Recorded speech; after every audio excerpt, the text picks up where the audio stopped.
Armed and dangerous, ain't too many can bang with us. Straight up, we no angel dust. Label us notorious. Thug ass niggas that love the bus. Good evening, good evening, good evening, good evening, everybody. We're here for episode 4 of Coffee for Your Soul. I got my co-host Black Maxim, Avalanche, with our amazing guest from Black in the Day podcaster, Gurus, Miss Elkin Nicole, Miss Robin Williams. Welcome. So everybody give a hand to our guests. For the invite. But before we start, I have to do something special because today's somebody's birthday, right? And you know, this is my brother from another mother, that from day one, and I really feel the need to kind of share that love today. Hey. Appreciate the love, brother. Happy birthday to you. Happy birthday to you. Happy birthday to you. Hey. That's our prayer for the day. Happy birthday. Thank you. Happy birthday, brother. Feeling blessed. Happy birthday, Mr. Avalanche. So we're here tonight. With our host, as I mentioned, we're going to be talking about episode 4, the Willie Lynch letter, fact or fiction, with our special guest, Miss Robin Williams, and Miss Elkin Alfred from Black in the Day podcast. I mentioned it's going to be a fun night. Feel free to join us, ask questions. We're going to open up the lines. So if you want to call in and ask a question, call 202-430-45667. Again, that's 202-430-5667 if you want to join the panel and ask a question. And we have one spot open tonight. So one lucky person will have the opportunity to jump in the panel and ask questions and sit down with the amazing panelists we have tonight. So just to get it started, I'm going to pass it over to the birthday boy. I'm going to let you take it away. Go ahead, Abby. All righty. So today we're going to just be discussing about the history of the African slave trade and how that system has affected current times, how that is relevant to the mental health of not only the descendants of the slaves, but the descendants of the slave masters. Willie Lynch is a gentleman, a slave owner that wrote a speech, supposedly, that talked to the slave masters about the business of slavery and how you would have to control the minds of the slaves in order to keep them enslaved, because no human wants to be basically held captive and made to work and separated from their family, et cetera, et cetera. So he said, in the long run, instead of dealing with multiple revolts and multiple uprisings, it would be wiser to control their minds. And he said that fear and torture and all these other methods were going to be the methods to do that. So basically, that's who Willie Lynch is. He wrote this speech, and that letter, that speech, is very graphic in nature. It speaks about separating families. It speaks about torturing the strongest of the males to control the minds of the tribes and the slaves. By doing that, whoever was the strongest, the wisest, the most respected male, that's the one they would want to break. And he literally used the term break, comparing Africans to horses. So that's who Willie Lynch is. That's going to be what we're going to be discussing today. Okay. So how would you like to start it off at, brother? Well, may I interject? Absolutely. I want us to start because we are talking about our mindsets, right? And as we are talking about this tonight, I want us to really try to be very conscious of the language that we as Black people in America are using, and stop using the term slaves. These were enslaved African people. Yes. So that it is those little shifts in language that help us to change our mind. So even as we are referring to this purported letter, because we don't know if he really wrote it or not, and there's actually some facts out there to say that he did not. Let us talk about enslaved African people as opposed to slaves. And let us talk about white people who owned property, because that is what the enslaved Africans were, or white people who owned enslaved people. That's like just a start, just a personal kind of like thing that I have tried to be very mindful of myself lately over the last decade or so, because, you know, we all went through an American schooling system. So we automatically go to saying slaves, but that's one way we can begin to shift our minds. And the reason why that language is important is because then it shifts the onus on the slave, the masters, right? White people. Because when you say slave, what it says is like, that's who we are. And it's not who we are. We were enslaved, right? And so that's why I think language is important when we're having these discussions about historical events that really impacted and they were the foundation of this country. Good. Yeah, the language is important. That was actually one of the methods that they used to separate us. For sure. And amongst many others. So how do you guys feel about the term post-traumatic slave disorder? The fact that no, go ahead.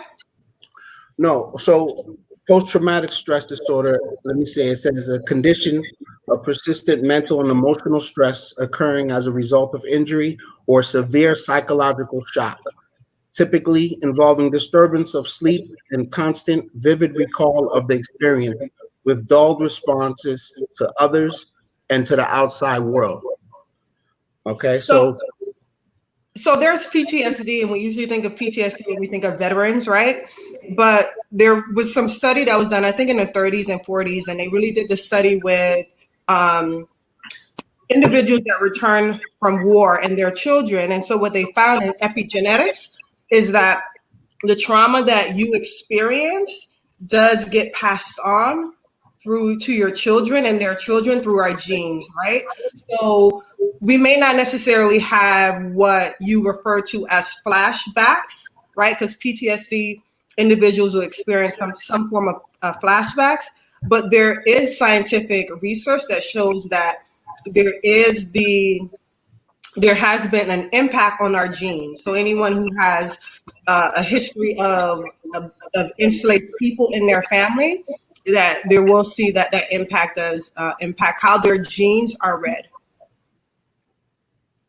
Yeah, and another thing too, to add to that, there is even a more recent book. There's the post-traumatic slave disorder book that was written some time ago, I think in the 80s, I'm not sure. But there's another book that I refer to a lot with friends and even clients called Your Body Keeps the Score. Yes. And the book is all about how stress actually affects the cells of your body and your brain, your whole chemical makeup. And so you got to think about when you have women who are carrying children and they are seeing, think about present day, seeing violence all over the news, afraid to go places because you don't know who's going to encounter you, who you're going to encounter, who's going to antagonize you or possibly attack or even murder you. So imagine what that's passing on to the child.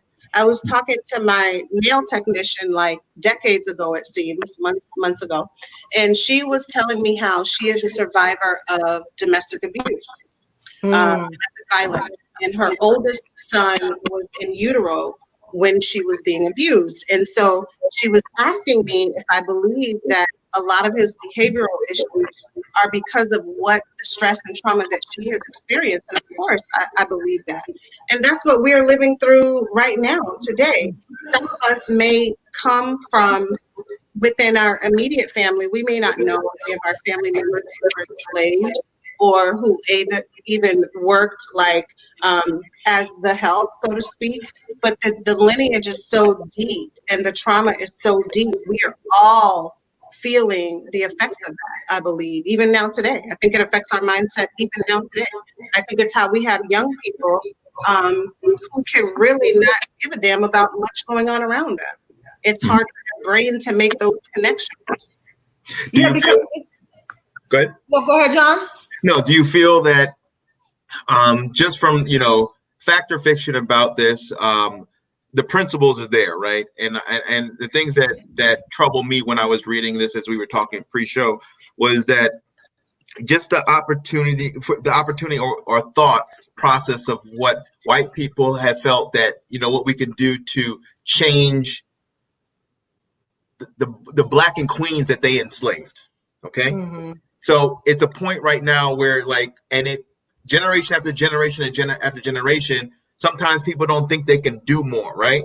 And what do you feel that we need to do better as a community to get out of that way of thinking, and one work together very much better than we do now, and in effective manners to be effective, efficient, and to make impact on this planet?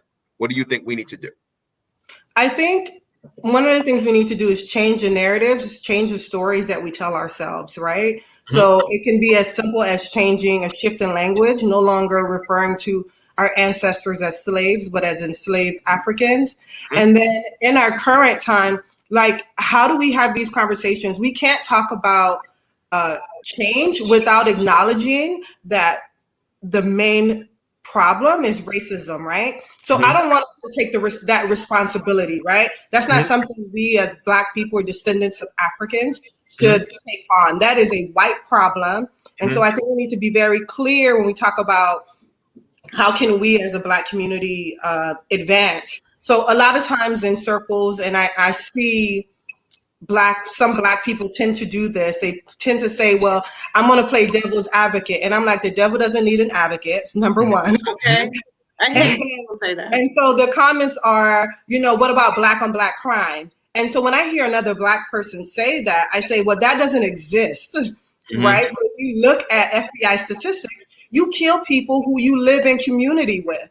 And so our data is very much identical to white people killing each other, but we don't say the term white on white crime. Right. So I think the first thing is us really doing some deep dive, and for those who had the opportunity, the privilege to read books, to educate ourselves, to then reach back to do that as well. I think also when you look at the fact or fiction of the letter, like you, John, I was doing a lot of reading coming up to the podcast, but the Willie Lynch letter is something that I heard about and learned about in my undergrad days. And I was talking to my husband about it, and he did too. He had like a whole course when he was in school on it.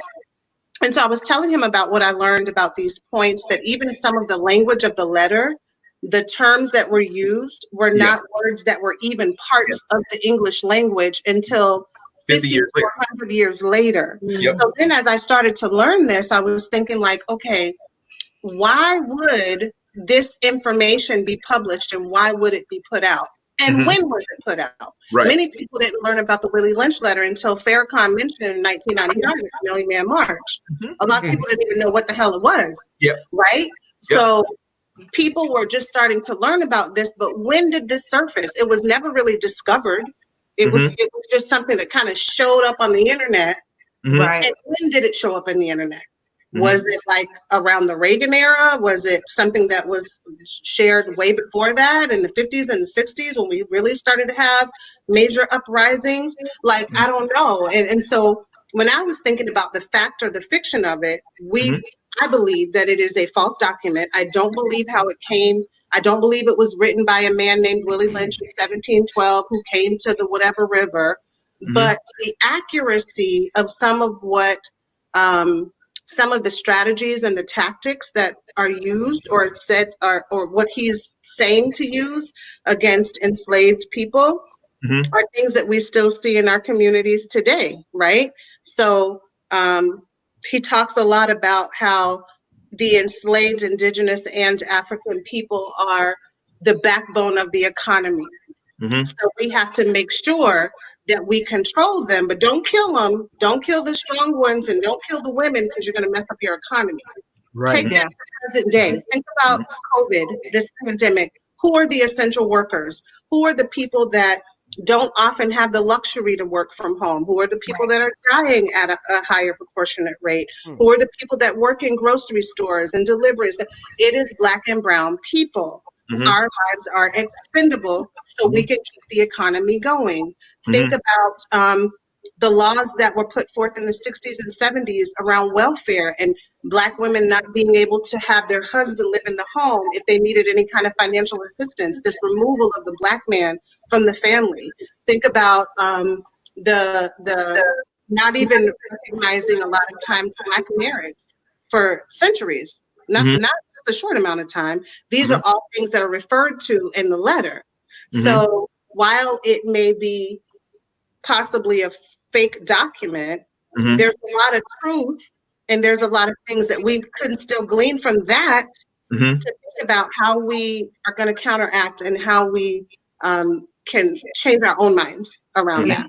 You know, I really love that you brought up the aspect of whether the letters are fact or fiction. And in my opinion, doesn't matter. It doesn't matter. Because I think of, you know, we all know the famous novel, Uncle Tom's Cabin, right? Harriet Beecher Stowe. It's a fiction. Right. You know, and in the Black community, we come to, you know, the term Uncle Tom is derogatory for us because why? If you've read the book, Uncle Tom bends over backwards to just be the best guy, and he's just a living saint and an angel, and I couldn't do it. You know, I'm from Haiti, man. But needless to say, that portrayal needed to happen in that book, given the time, in a sense, to kind of warm white hearts. And you know, it's been stated that that book had a lot to do with the abolitionist movement, which absolutely had to do with emancipation following. You know, you can never forget that, you know, there are absolutely white brothers and sisters that are with us. We need more. But needless to say, the story and what it's explaining and who wrote it. Maybe it wasn't this guy, Willie Lynch. Maybe it was a brother in the 70s. He's like, you know what? Someone needs to iterate this in a way that people can feel it. Now, I don't know the answer. It's, you know, you have Jelani Cobb, the professor from Spelman here in Atlanta, who, you know, essentially, I wouldn't say he debunked it, but, you know, he gave his facts to where, you know, it's hard to prove. And that, I think, leads to another fact, you know, history. You know, I had a problem researching a lot about torture devices, things of that nature that were using that time. You know why? Because that history is hidden. They don't want you to know about it. They don't. Let's be real out here. I know for me, I didn't know what the hell Juneteenth was until a few years ago. Black Wall Street, that shit was a game album name. I thought he was talking about brothers making it big. I didn't know what Black Wall Street was. They didn't teach me that shit in history. They don't teach it. They taught you you was bought and sold, just like Goody Mob told you. You know, so to that effect, so much of the history is pulled. The wool is put over that, so we don't know. So I appreciate the book's attempt, whether fact or fiction, to talk about trauma, because, you know, me and my cousin Dimitri over here, years ago we had a conversation, and he'll remember this point. We said, you know, think about, you know, the Irish 10-year-old, 8-year-old who was molested at his Catholic school in Boston. And, you know, the priest fondled him, whatever ill stuff. Sorry, it happens, Catholics, get over it. But needless to say, that child is going to grow up with issues. That child's going to have to take therapy, grow up, may have problems building relationships, won't understand their sexuality, have a bevy of issues they're going through. Take somebody who's beaten, you know, heavily abused physically, not a spanking, but child abuse. They can go through their whole life not knowing where to turn to, who to trust. Now, give that to a whole race of people for 400 years, and you don't think that trauma is going to linger in the cells, in the DNA? If intelligence is passed through DNA, if a wild animal like a gazelle or a zebra is born and knows within 5 seconds, I got to get up because there's lions around here. They weren't taught that. That was that's in their DNA. Yeah. We're human beings. So all of that trauma and pain is ingrained. So, you know, my whole point of saying that is, you know, imagine the effects of the trauma on a whole hemisphere. And, you know, once again, a lot of our brothers and sisters in the diaspora that don't come from that tradition. A lot of my African brothers and sisters. Look what happened to Idris Elba. He thought he was being cute with his little stupid shirt, talking about take my clothes, take my music, take my this, take my that, just don't take my life. No, motherfuckers, y'all taking none of that shit. Y'all took enough. But he didn't, right? Because he doesn't.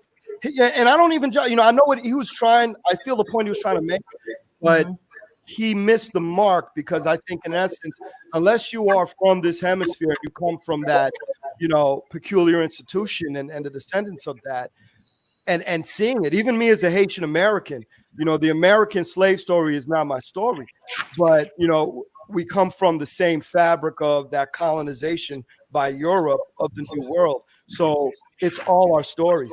The Haitian Revolution is all our stories. The Boxer Rebellion in Jamaica, all our stories. The slave rebellions in Brazil. When did you ever hear? I never heard about that till an adult. So it's continued trauma through forced or structured ignorance on history. So to that point, it doesn't matter if it's fact or fiction, because the reality is the trauma did happen. And all of those techniques that are illustrated in the book were absolutely happening. And a lot of them came from the French and the Spanish Catholic Inquisition. A lot of those torture devices and means, and the hog tying and all of that stuff. So it's interesting.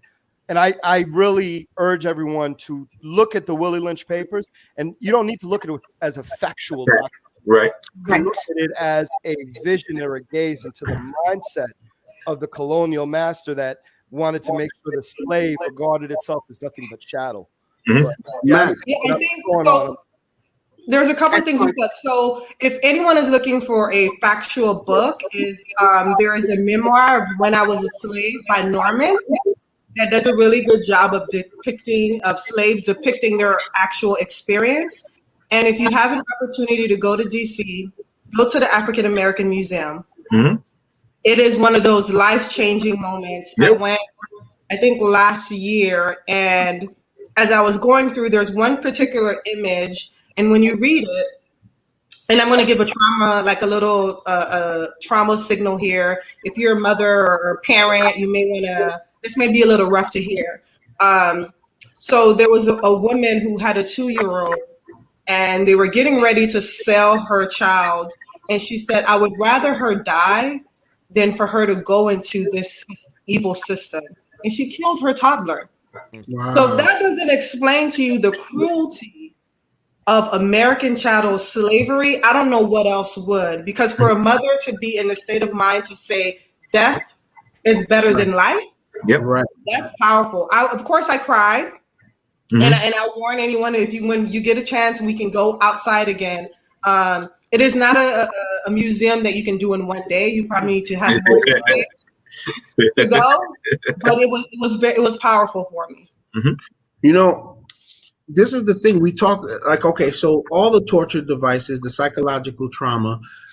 For example, the Willie Lynch letter spoke about taking the strongest, the biggest male, stripping him naked, tar and feathering him, tying him up to horses, each arm, leg, 4 horses, setting them on fire, and then letting the horse rip them apart. To do that, he had to do it in front of all the slaves, all the females, everybody, the kids, everybody. And then the next biggest in line, the next slave that was considered a threat, that one would be stripped naked, beaten to the point where he's about to die, but let him live, just to in fear, put the fear of God in him, they said, right? These traumas, they're secondary trauma, right? So you don't have to physically feel the trauma for it to affect you. So all those people saw and witnessed these type of techniques among the rapes, among all of the other traumas, right? But this is the thing. They never gave us a chance to heal for that. We've never healed from that. That's never been reconciled. They just basically went, okay, you got to go. And then on top of that, okay, look at these images. This was something, and I'm finding out this was after slavery, right? Lynching was something that started because the slaves were freed, and they wanted to now put more fear into them. So this is a whole nother, this is trauma after trauma, right? We've never been, this has never been made whole. The nation has never apologized for this. The nation has never done anything to help us understand this, to move forward with it, right? Post-traumatic stress disorder. The symptoms of this now, right? They talk about negative thoughts about yourself and other people or in the world, okay? Hopelessness about the future, right? Memory problems, including not remembering important aspects of the traumatic event. Difficulty maintaining close relationships, feeling detached from family and friends, lack of interest in activities you once enjoyed, difficulty experiencing positive emotions, feeling emotionally numb.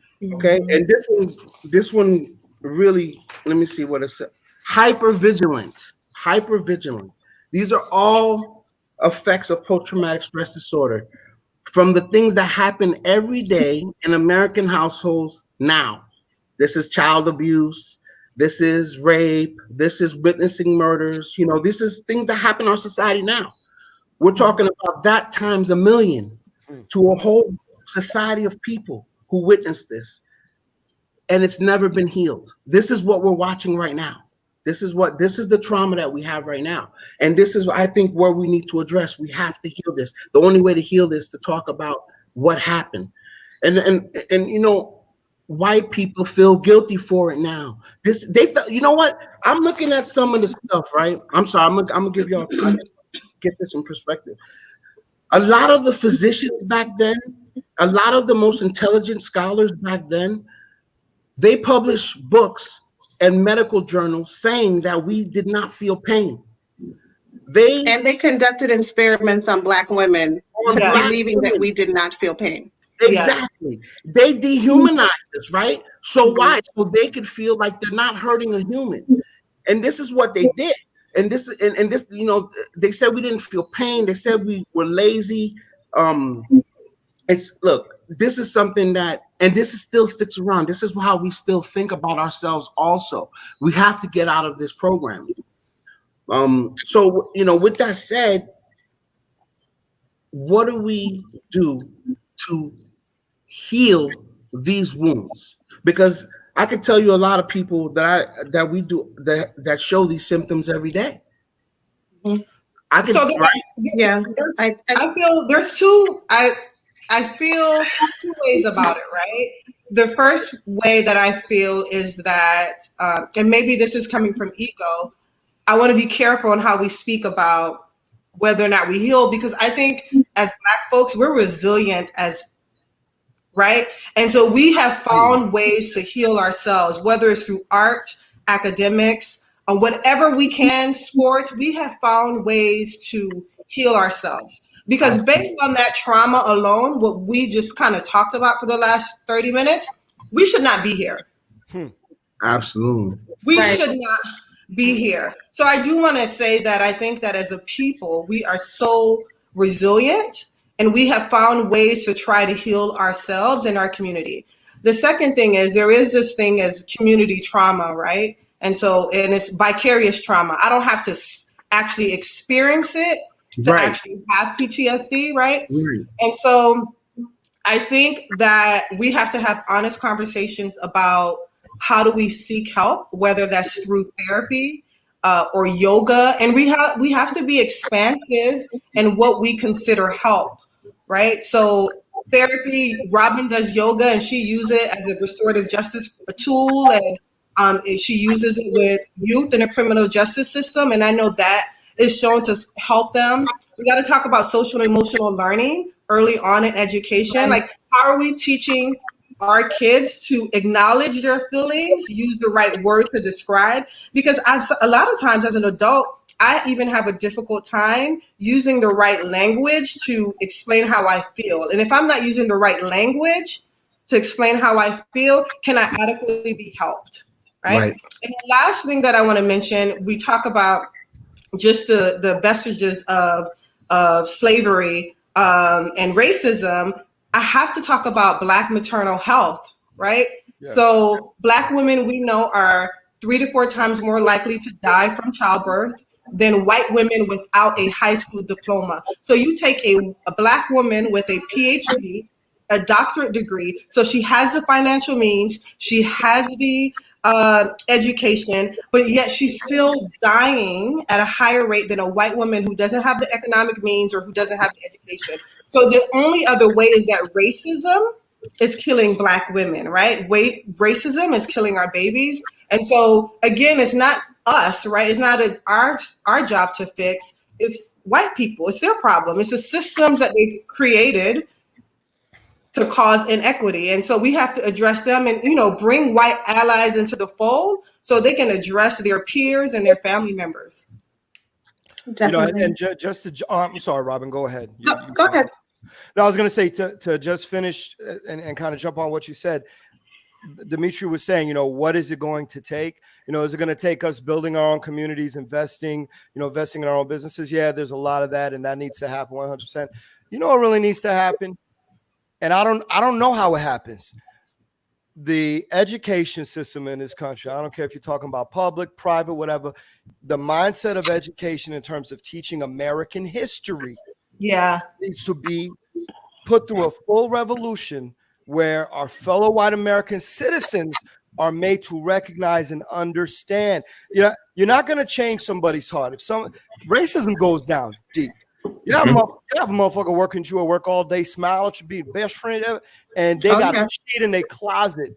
They don't even know how to deal with the fact that they think you're a cool person because they've been so brainwashed themselves. Because once again, to Dimitri's point, I can't sit here and just hate white people just for being white, because then I'm doing what the most racist they're doing, right? Yep. I have to have this place in my heart where I'm like, yo, do you want a chance to atone? Do you want to learn about the history that wasn't told to you as much as it wasn't told to me? Not so that I could put it in your face and be like, yeah, look what you did. So I'd be like, yo, look what you did. Look where we are. Is that you? If it's not you, then don't be upset that I'm bringing it up to you. Don't get offensive. I say white privilege. I'm like, what do you mean white privilege? I worked hard. I'm Irish. I don't want to hear that shit. It's not about that. It's about recognizing what others unlike you have felt. But why is that though, man? Because they've also been traumatized and not allowed to learn because there's never been atonement. To your point, there's never been a point in this country. Because look at Germany. Once again, I had a friend from Germany. She came over there. Swastikas and Nazi paraphernalia, that shit is not accepted. Now, that's not to say you don't have nationalist movements going on in Europe right now. They've been growing, fomenting. It's not just Trump in the Americas. Like, white nationalism is the fans are being flamed all over the world. This is not a game. But you take a country like Germany, who let's face it, did one of the worst atrocities, in the world outside of the black slave trade. And over there, they've been made to atone. The government itself made the citizens recognize that. That doesn't mean that every German person's heart is healed, but you don't see the kind of bigotry towards the Jews over there that you might expect coming from the aftermath of the Holocaust, the same way you still see, people with Confederate flags trying to tell me it's their heritage. I'm like, yo, get out of here with that shit. That heritage is keeping me in chains. I can't even talk to you right now. Like, where's your heart? So that atonement, Dimitri, I don't know what causes that to awaken in my white brothers and sisters, but it ain't going to be me telling you to do it. It's got to come from your heart. You got to want to do it. You got to look at your fellow brothers and sisters, wonder why they in so much pain. Robin. I think another thing that needs to happen too, and I absolutely agree with everything that everyone has said, especially about education and actually dealing with racism and implicit bias. But we all need to think about, like, what is the ideology that we are taught? What is the dominant ideology of this country that ties together these racist ideas? This idea, like you said, like, oh, I worked hard for this. No, that's like a very individualistic kind of ideology. And we know that our country is not a very individualistic country, we like to say that it is. We like to say that we have free markets, and if you work hard and if you compete, your business is going to do well. But there's really like 1 or 2% of businesses that run this entire country. We know that even now, during this pandemic we're living in, if we lived in a true individualistic society, then we wouldn't be relying on the doggone grocery workers who are delivering food to us or anyone else. We would have our own farm in our own backyard. We'd be able to sustain ourselves. So the ideas are much bigger than what we can, it can't just be one thing.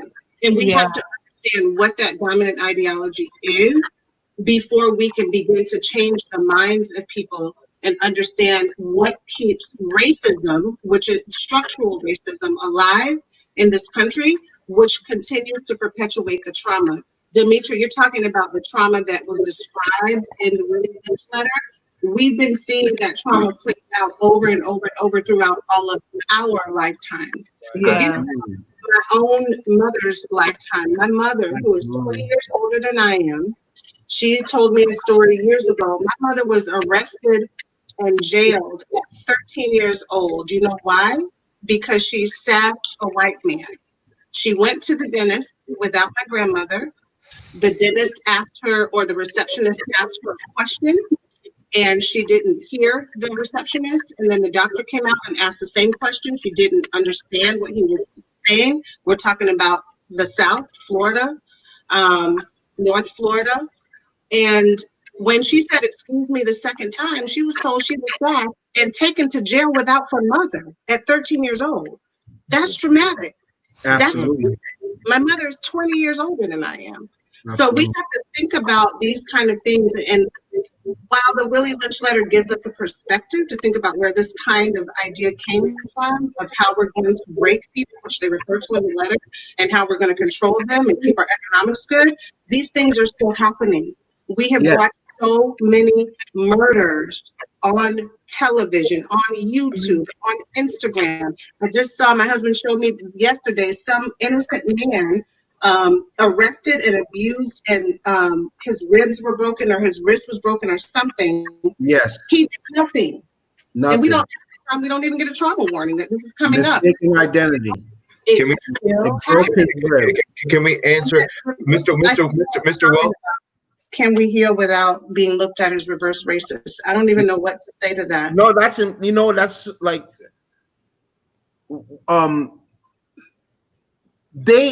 so they don't want to deal with the guilt of what their ancestors did. Let's be honest, that's the truth. This is when somebody reacts in a way where you know they're not racist, but yet they can watch a video of George Floyd with a knee on his neck and still say something like, "All lives matter," right? That's why they can do that, right? Because they don't want to feel the guilt of what happened. And this is also why the history has been suppressed and hidden. And this is why, I mean, a lot of this stuff is coming out. Why? Because of the internet. Back then, you had to really be a scholar. You had to go to the neighborhood African bookstore to find out about these things. You had to go on the internet to find these things. Yep. You had to be fortunate to bump into the Nation of Islam or one of these brothers, 5%ers, one of these brothers that were deep scholars to learn this stuff, right?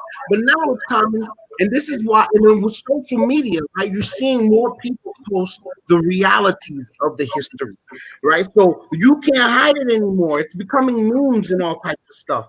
Before, you had to go read a book to see what your ancestors did. Now I can post the thing today and show you, and you still, how do you react to that, right? Oh, that's not, I mean, automatically it's like defense, and I get it, right? Because you guys study the mind. That's what people do, right? That's what people do. You get defensive when you feel guilty about something, but we'll never heal this until that we get over that hump. That's the part that has to be. And back to what you're saying, Max. So we have to educate. We have to get the truth of these things out. And I think social media is doing a great job of that. A great job of that. Obviously, you see how people retaliate. You put something that just shows a little history, and it's automatically they strike. It's like, what are you going to do about that? But they have to know. That's how we heal. We deal with we have to remember too, like, we all have our biases. White people, Black people, we all have our biases that we were raised with, especially if we were raised in this country. And a lot of our white colleagues, counterparts, they're not aware of their implicit bias, and their minds and their hearts may actually be absolutely different and believe different than the biases they hold. I have had to check many people on things that they have said that have been like, why would you say something like that?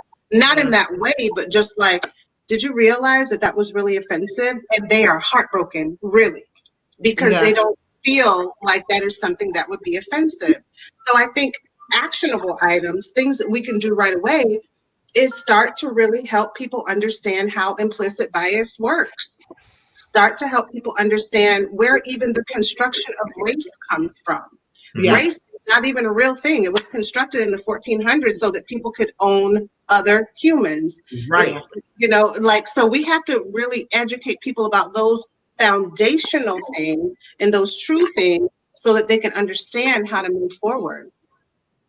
Yeah, and so I want to say something of two things. So about implicit bias training, if you or your organization are thinking about doing that, that's great, but it has to be paired with policy changes. Implicit bias alone does not change the minds or the behaviors of people attending your training. You can have trainings, but if you don't have policies and strategies in place to mitigate the impact of biases, then your trainings mean nothing. So, and then the second thing I wanted to say was that, when someone says, "Oh, Black people are reverse racist," that's not a thing. Racism is tied to power, right? And so we don't have the structural power in this country to be racist. We may be discriminatory. We may be some of us may be prejudiced, but actual racist, no. So I just want to make that clear because I know I saw a comment or a question about that.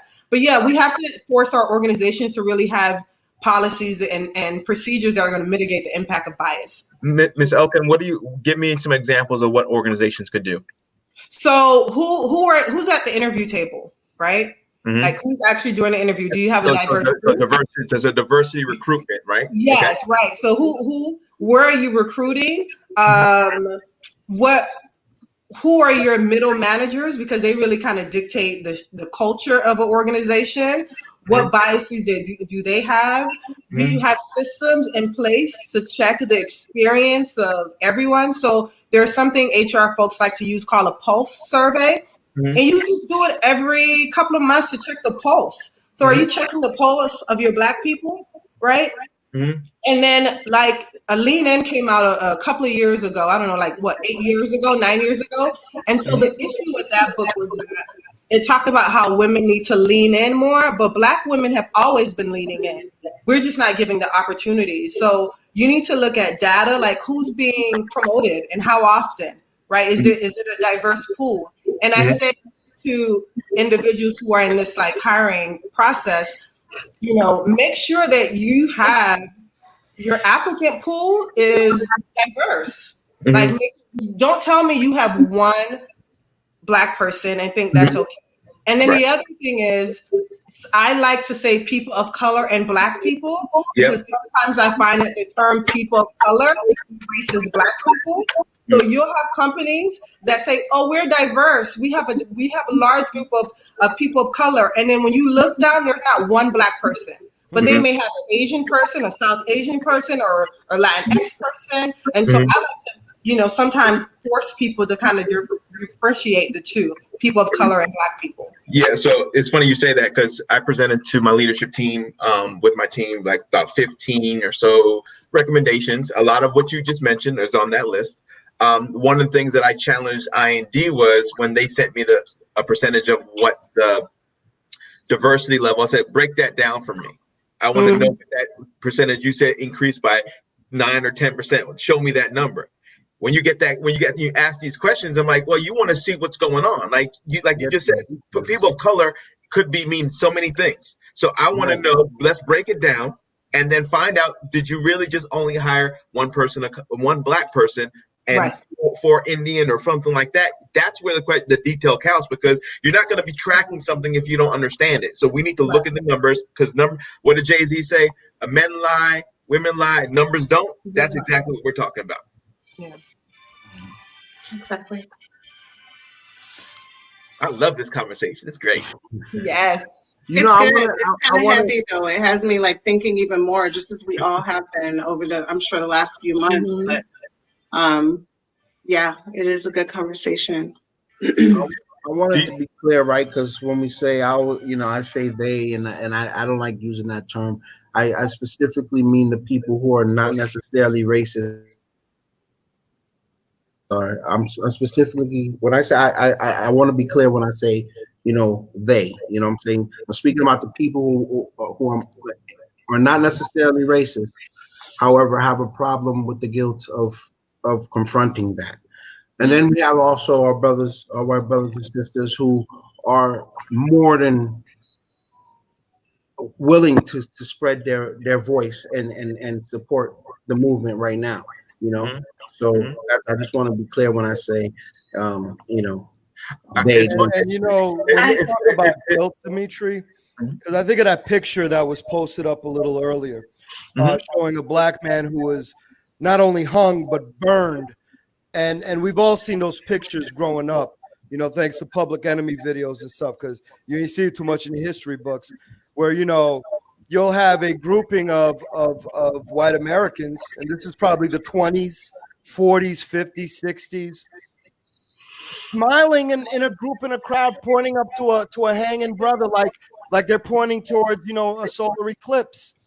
And think about this: there's little kids in that picture. Those little kids are adults right now, voting.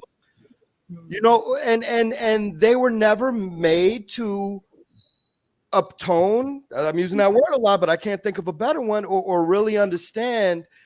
And this thing is, white society at large. I'm not going to generalize. I got white family.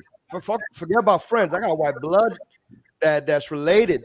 So, but at large, the white society they're just never challenged to look at those pictures and say more than, oh, okay, I can't be bothered. That wasn't me. I wasn't there. I can't. You got to be bothered.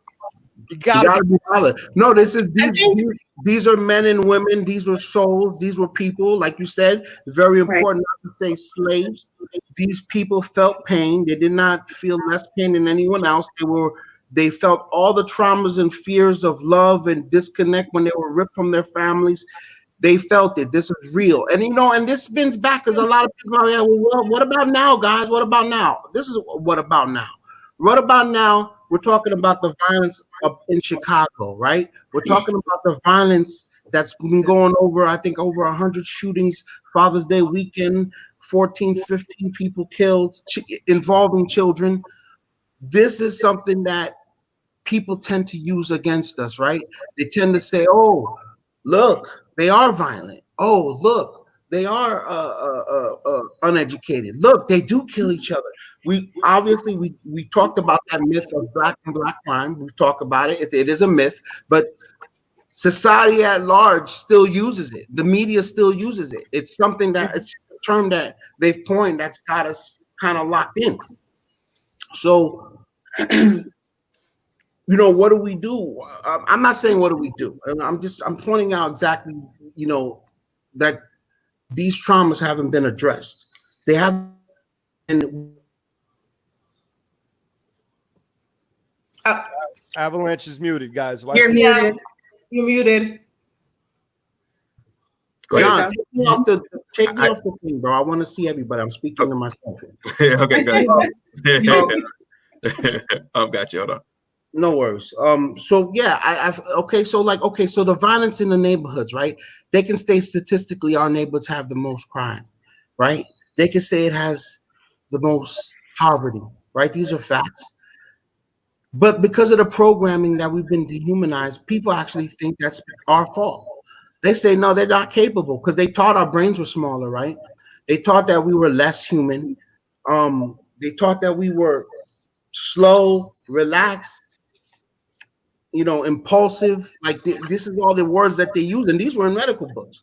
So they dehumanized us. It's time. How do we feel more human again? This is why people get violent, right? This is why you have hopelessness in the hood. This is why you have gun violence. The stuff like Chicago. This is a perfect example. How do we address this issue? What do people do as a whole to say, how do we get these shootings down? How do we get to these brothers' minds and let them know that this is because of this trauma over the years?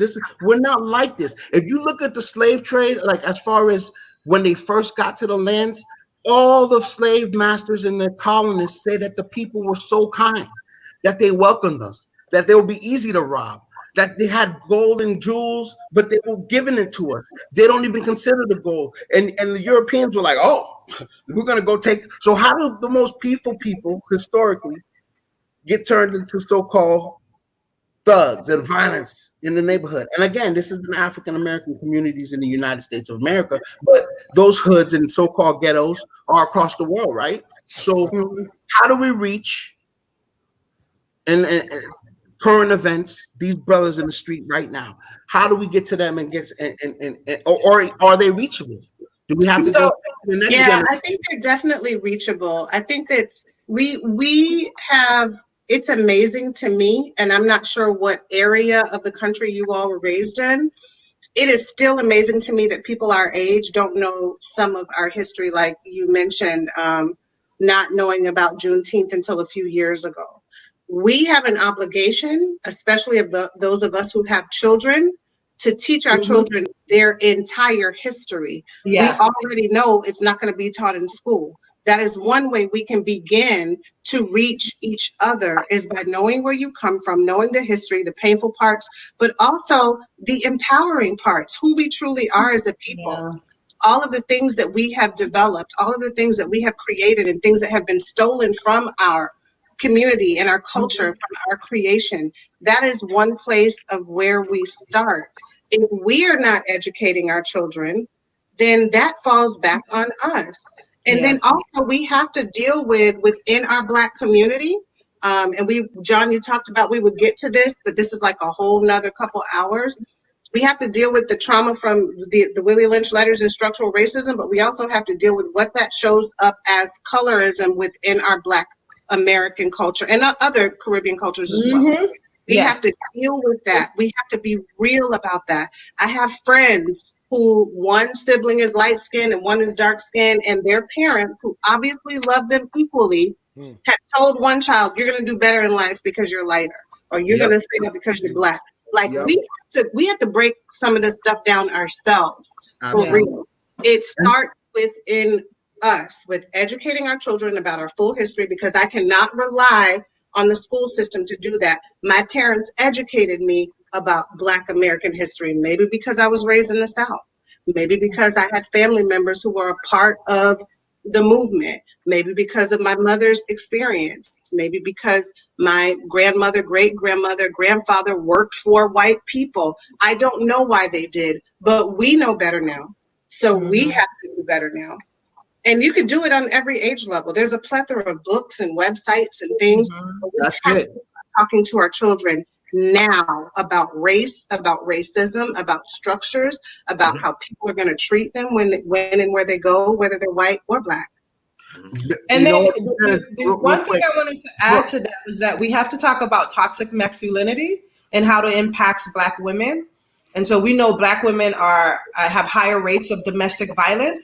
And we traditionally don't date outside of our race when you compare us to other races. And so we have to have an honest conversation about that too. Like, Black women are dying at the hands of Black men. So we got to talk about how are we raising our boys. And I think sharing books, right? The books that speak about this, so people can understand a little bit about their own thought process and a little bit about why some of the traumas we experience are still, experienced then, are still relevant in our lives now, because like you said, we pass those down physically, mentally, through teachings. You know, one of the things Willie Lynch letter spoke about was the making the young male being raised more feminine and the mother would naturally do that to make it so the child could survive. Like that's natural. That was a technique that they would do, and it worked, right? And to make the female take the masculine role. These are things where they played psychological games, right? So they still do this. So I think the books are very important. And definitely, I recently read and just to share with you all, and it was mind blowing for me. I don't know if you've heard of Ibram Kendi. He is a professor. He's a race scholar. He's had a lot of talks. 2 books. How to Be Anti-Racist is his most popular one right now. I saw him speak about it with a good white colleague and friend of mine, and have read the book. And also something from the beginning. I can't. Scarred from something like that from the beginning. It's all about the history of race in the U.S. But read How to Be Anti-Racist. It blew my mind. I used to believe very much like you, Elkin, that we don't have the power to be racist as Black people in America. And as a whole, we don't. You're right. Structurally, we don't have those big control over those big structural powers. But the book breaks down behaviors, racist behaviors, adhering to racist policies. So those of us who are in HR positions, if we know that we are overlooking someone and maybe playing into a little bit of bias, and we are hiring someone that may not be as qualified, but we know, stamped from the beginning. That's it, Angie. Thank you.